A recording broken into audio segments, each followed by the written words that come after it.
I still remember the day it all cracked open, the kind of day that splits your life into before and after. It started with a sound of thud so sharp it felt like the whole courthouse held its breath. 1 second, Judge Renee Jackson sat on the bench straight back, black robe eyes steady. The next, a man in uniform had her by the collar, slamming her down like he owned the air she breathed. Phones rose like a forest of glass, recording every drop of blood on the orders spread across her desk. The chant of justice died on the crowd's lips, replaced by gasps and a cruel kind of thrill. That was the hook. That was the moment everyone watching realized the room had turned into an arena. Renee had known the bailiff. Calvin Ricks was trouble. The way he lingered when checking her ID badge, the muttered slurs when defendants of color passed. She tolerated him, hoping sunlight might tame a man like that.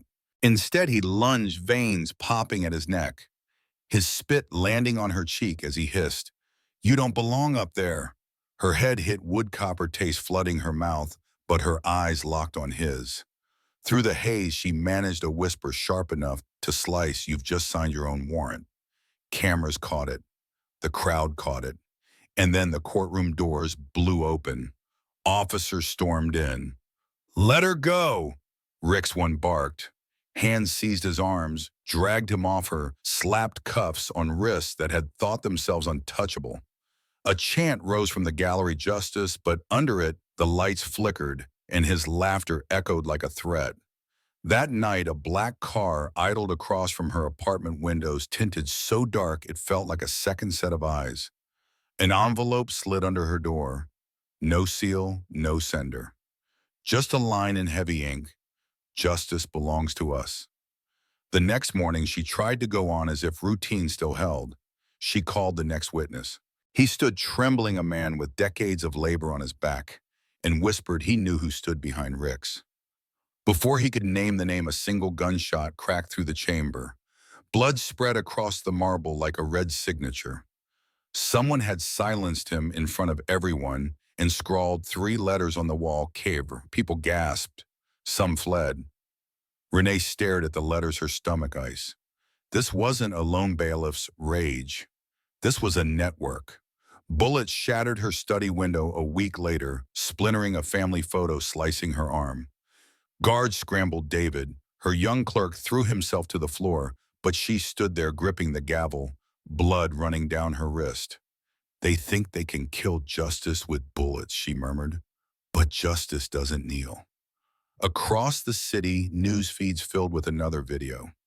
Rick, somehow free from prison, sitting in a dim room, grinning with swollen eyes, taunting her. He promised a live stream, a file stamped with the Senate seal that would expose the rot.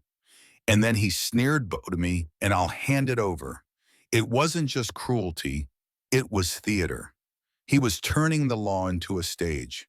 They hauled her before Congress. The marble chamber packed with cameras and enemies all circling like hawks. Ricks hijacked the screens mid-hearing, laughing as Senator shouted.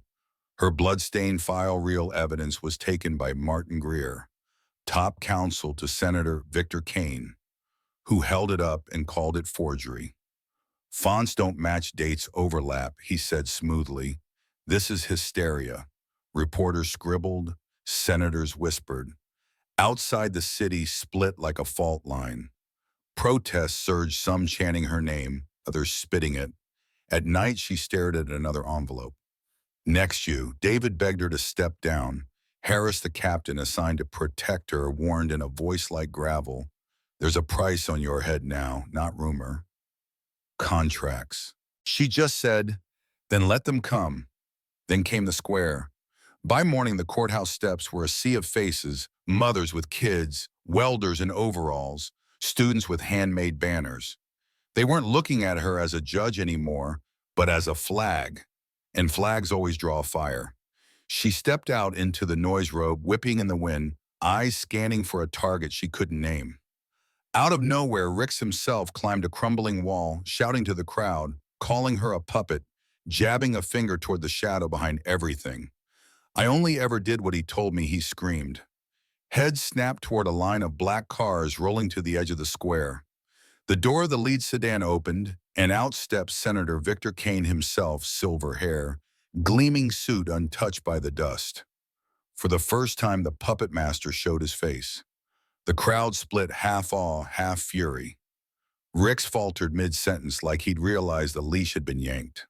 Kane stood at the base of the steps, calm as a man who thinks the script is his. Renee raised her voice so it carried, "You call me a doll. Here's the puppeteer." The torches flickered.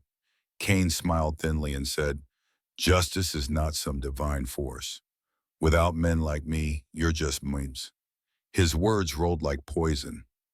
Renee pulled out the blood-stained file, raised it high. "This is your invoice of blood," she shouted, "every page a grave." The crowd surged. Ricks went manic, jabbing at Kane. "I only ever did what he ordered." The square exploded. Shouts, fists, banners, flashes. Kane snapped, "Silence him now." His men lunged. Ricks was hooded, dragged toward an alley, his cries muffled but wild. Harris's hand hovered near his weapon but never drew. David yanked Renee back, whispering, "If they kill you too, it's over." The alley swallowed Ricks. The roar of the crowd became something else, heavier than chant, louder than sirens.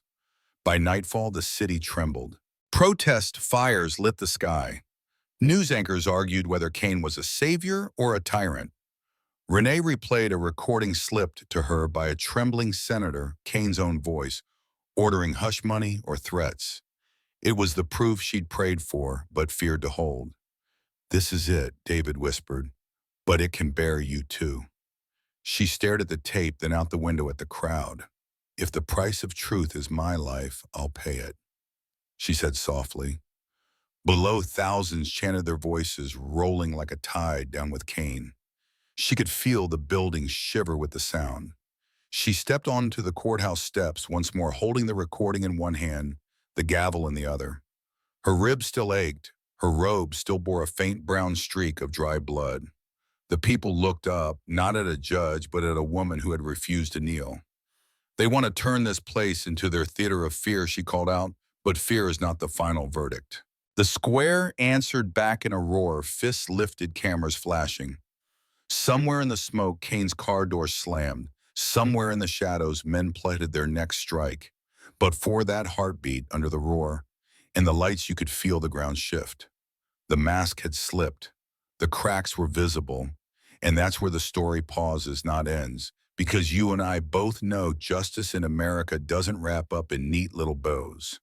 It's a fight carried in scars and screenshots in crowds and courtrooms, in the question of who you trust when the cameras cut away.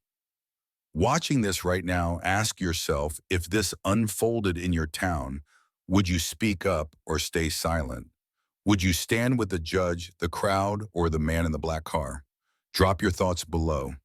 Tell me what side of this line you're on, what you've seen in your own life about power, prejudice, and standing your ground, because justice only lives if we keep it breathing.